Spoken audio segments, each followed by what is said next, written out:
안녕하세요. 대한사랑 박석재입니다. 여러분들은 지금 저와 함께 배달민족 하늘의 역사에 대해서 같이 공부하고 계십니다. 오늘은 9번째 시간으로 우리 배달민족 우주론 계보에 대해서 더 자세히 알아보겠습니다. 지난번 강의에서 제가 간단히 말씀드렸죠. 우리 국통맥이 삼성조 시대, 즉 환인왕국, 환웅배달, 단군조선, 북부여로 이렇게 이어질 때 우리 우주관의 그 변화는 천부경이 나왔고, 환웅배달 때 복희씨가 만든 하도와 복희팔계가 있고, 그 다음 하나라 우왕이 만들었다고 하는 낙서가 있고, 그 다음에 주나라 문왕이 만든 문왕팔계가 있고, 그 다음에 이제 64개로 만들어진 주역이 나오게 됩니다. 그래서 이번에는 낙서와 문왕팔계에 대해서 알아보겠습니다. 미리 말씀드릴 거는 하도하고 복희팔계는 별 상관이 없어요.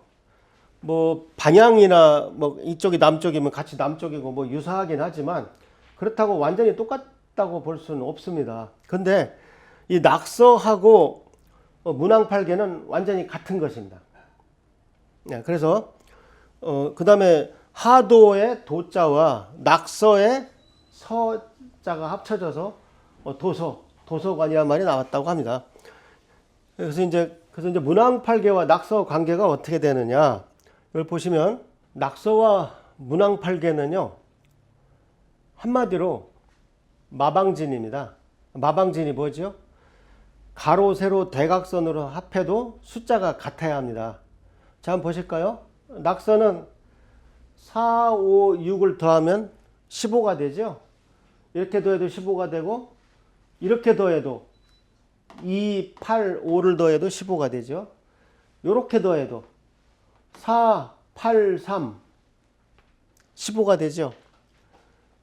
그 다음에 이게 7이니까 2, 7, 6, 15가 되죠. 그래서 이렇게 물론 다 15가 됩니다. 그래서 낙서는 일단 마방진입니다.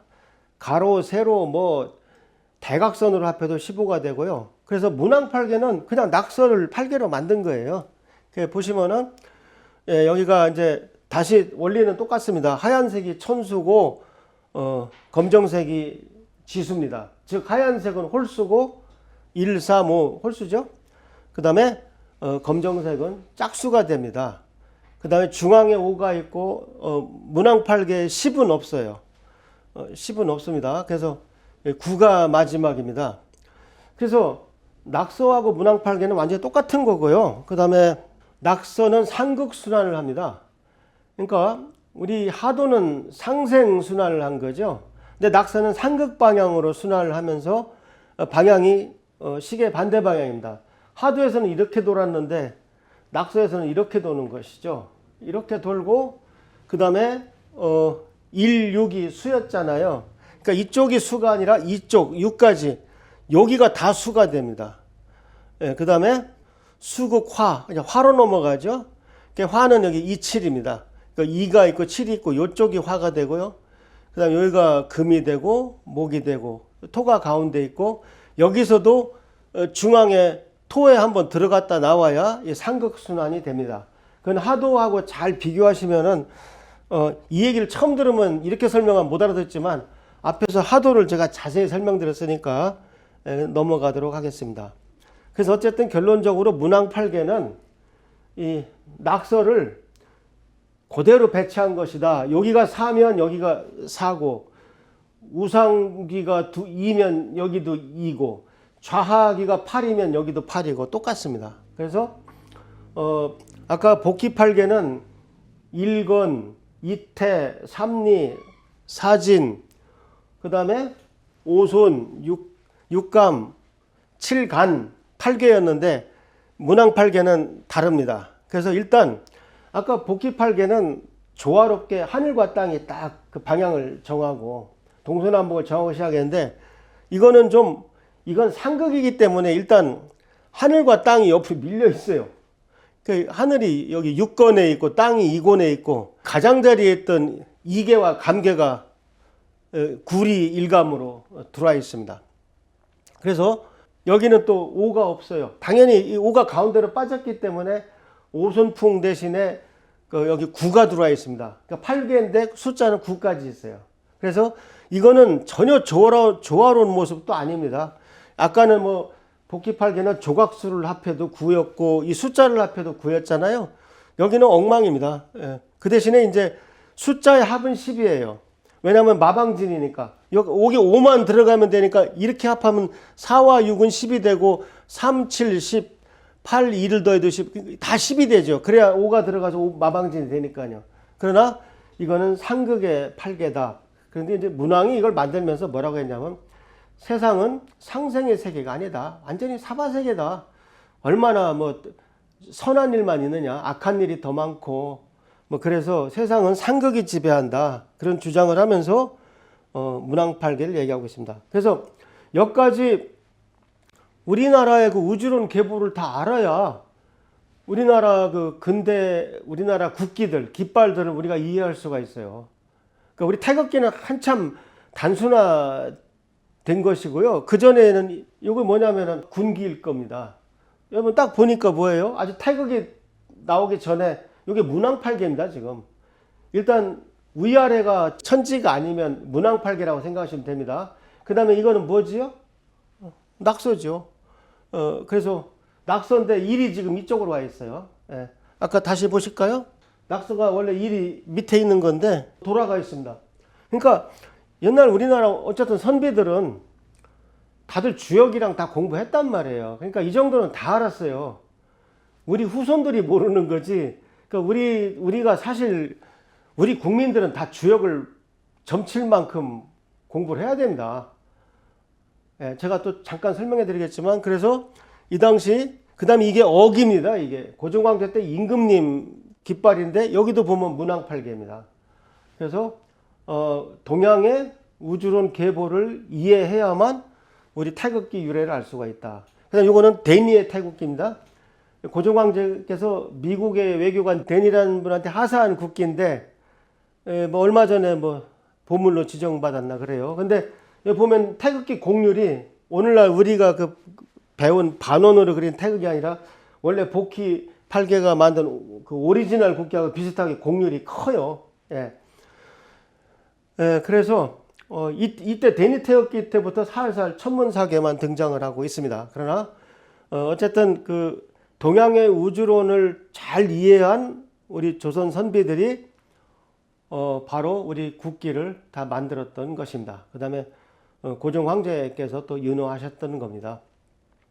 그러니까 여러분들 조선시대 말 선비라고 하면은 사서 삼경을 다 공부했을 거 아닙니까? 제가 지난번에도 좀 설명드렸지만 삼경이 뭡니까? 시경, 서경, 역경입니다. 그 역경이 주역이에요. 그러니까 주역이 결국 다 괴, 음양 그 논리이기 때문에 우리 옛날 선비들은 조선 말 선비들도 잘 알았던 겁니다. 그럼 주역이라는 게 뭐냐?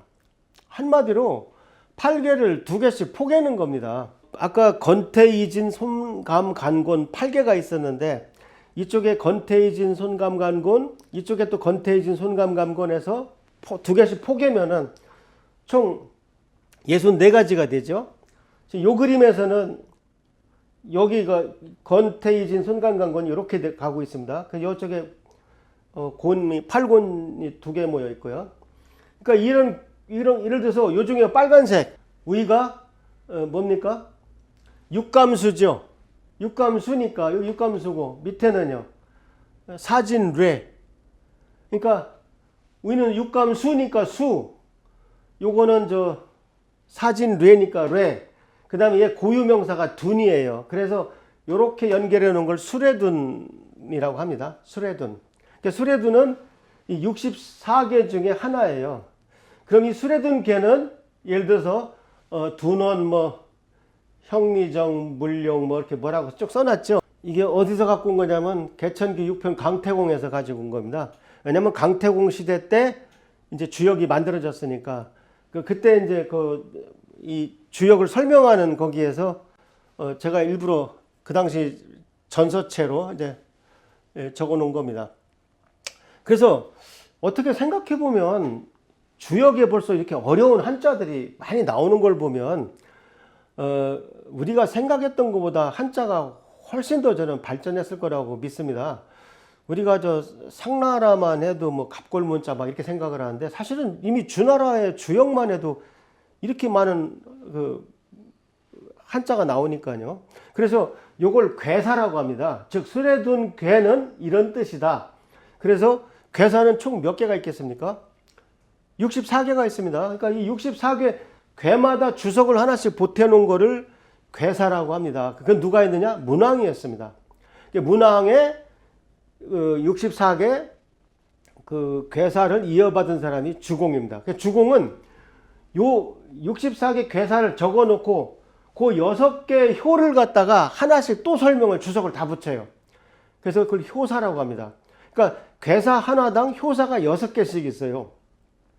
그래서 여기 술에 든 게 효사가 지금 여기 제가 써놓은 것인데 초구 첫 번째 근데 그 9구자죠.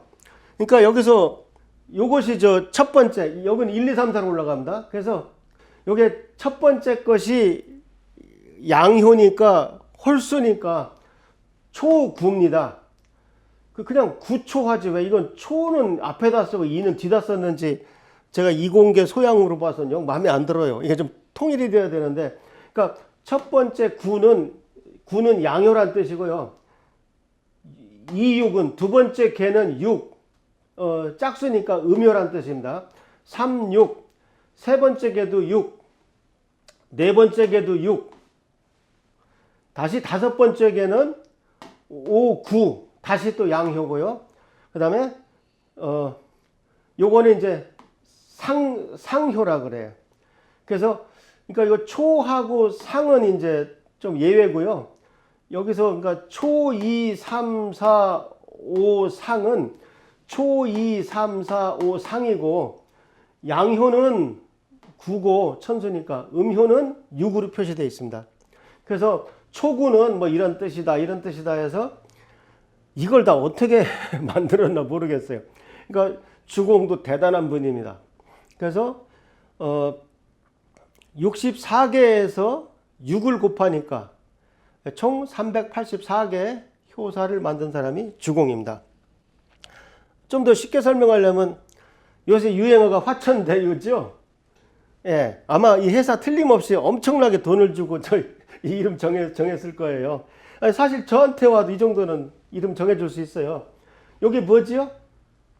여기 삼리화잖아요. 예, 그러니까 이게 화, 그 다음 밑에는 일건천, 천이니까 화천하고 이 괴 이름이 고유명사가 대유입니다. 그러니까 요 주역의 요것이 화천대유예요. 그 이 괴사가 뭐냐? 하늘에 불인 태양이 타올라 세상을 비추고 모두가 만족하여 천하를 갖는다. 야, 이거 마음에 든다 해서 화천대유라는 회사 이름을 정했던 겁니다. 예, 아마 틀림없이 엄청나게 지불하고 이름을 땄을 거예요. 근데 그냥 주역책 보면 이걸 누가 외우고 다닙니까? 그냥 64가지 표를 보시면 돼요. 예, 그래서 근데 놀라운 거는 토정비결입니다. 제가 좀 공부해 보니까 토정비결은 공부가 거의 안 돼 있어요. 그 다음에 이상하게 주역하면 좀 뭐 있어 보여. 근데 토정비결은 뭐 그냥 동네 할아버지가 길거리에서 그냥 뭐 처녀들 뭐 이렇게 너 올해 운세 봐줄게 하는 뭐 좀 약간 야바위 같은 그런 인상도 주고 그런데 절대로 그렇지 않습니다. 토정비결이 더 복잡해요. 왜 복잡할까요? 토정비결은 이 주역의 괴를 2개씩 갖다 붙인 겁니다. 그러니까 여기 보시면은 괴가 그러니까 여기 중건천 이거하고 2개를 갖다 붙여놨어요. 그러니까 하나 중건천은 이게 본괴, 천풍구 그것이 변괴해서 쉽게 말해서 경우의 수가 64 곱하기 64가 있습니다. 4096입니다. 그러니까 그 주역이 64가지만 나와도 그 피곤한데 그러니까 무슨 말인지 알겠죠? 그러니까 주역은 쉽게 말해서 윷가락 하나 가지고 내가 6번 던져. 그 양 그것만 나와서 그 순서대로 놓고 그 괴를 보면 돼요. 근데 토정비결은 주역 괴가 2개씩 붙어 있더라니까요. 그 경우의 수가 4,000가지가 넘어요. 그러면 토정비결 책에 4,000가지가 다 나오느냐? 아닙니다. 100몇 가지밖에 안 나와요. 다 없어졌어요. 그래서 그걸 어떻게 어떤 규칙으로 그걸 없애느냐? 그러니까 어떤 칼럼을 만들어 놓고 어느 칼럼을 드러내느냐 이런 것이 전혀 연구가 안 돼 있더라고요. 근데 일단 딱 일견 주역보다 틀림없이 훨씬 복잡할 겁니다. 4,000개니까. 그 다음에 예를 들어서 올해의 운세 만일 여기에 해당된다면 동풍의 얼음이 녹고 고목이 봄을 만나듯 모든 일이 순조롭구나 뭐 이렇게 이제 그게 해석이 다 돼 있어요. 야, 그래서 이걸 정말 한 사람이 했을까? 사람들이 토정비결은 다 아는데 토정비결이 누가 만들었는지는 아무도 몰라요. 그리고 이건 당연히 중국에는 안 나와요.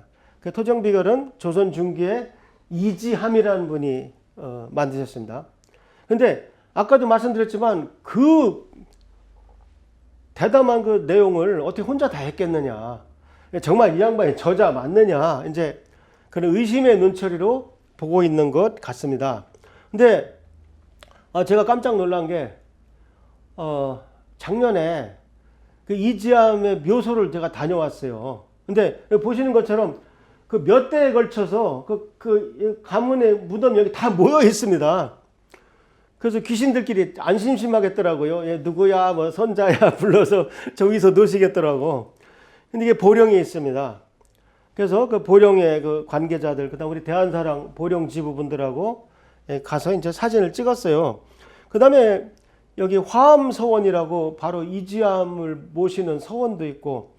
그러니까 야, 이거 토정비결 가지고 보령시에서 사업에 나서면 참 좋겠다. 오는 관광객들 다 토정비결 좀 봐주고 하면서 이쪽을 관광지로 키우고, 그다음에 시에서 연구비 좀 내서 그 토정비결 같은 것도 좀 연구시키고 하면은 의외로 놀라운 그 결과가 있을 수도 있겠다. 이제 저는 그런 생각을 했습니다.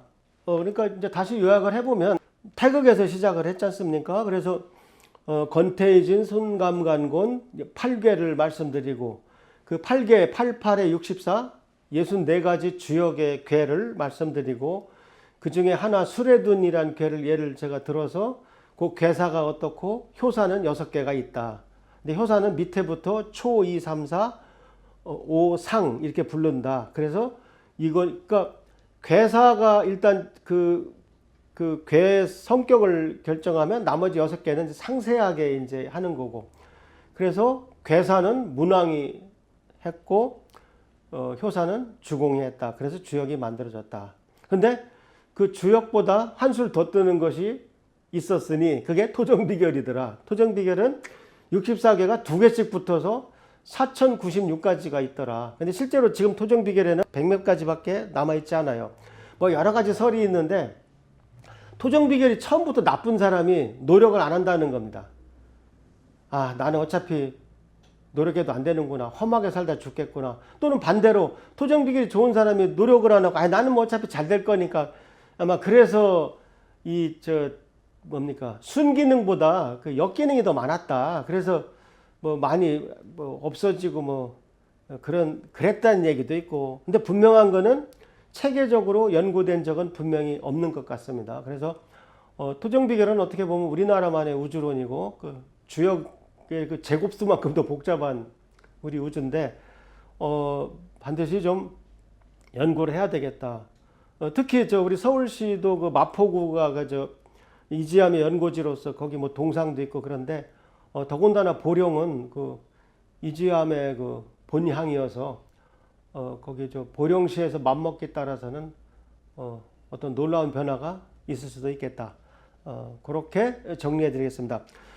제가 원래 9부작으로 강연을 해드리려고 했는데 원래 계획이 없던 토정비결 같은 것도 제가 더 친절하게 더 말씀드리려고 이렇게 포함시키다 보니까 시간이 모자라서 제가 한 번 더 강의를 해서 10부작으로 우리 배달민족의 우주론 역사를 마치도록 하겠습니다. 시청해 주셔서 감사합니다. 그럼 다음에 뵙겠습니다.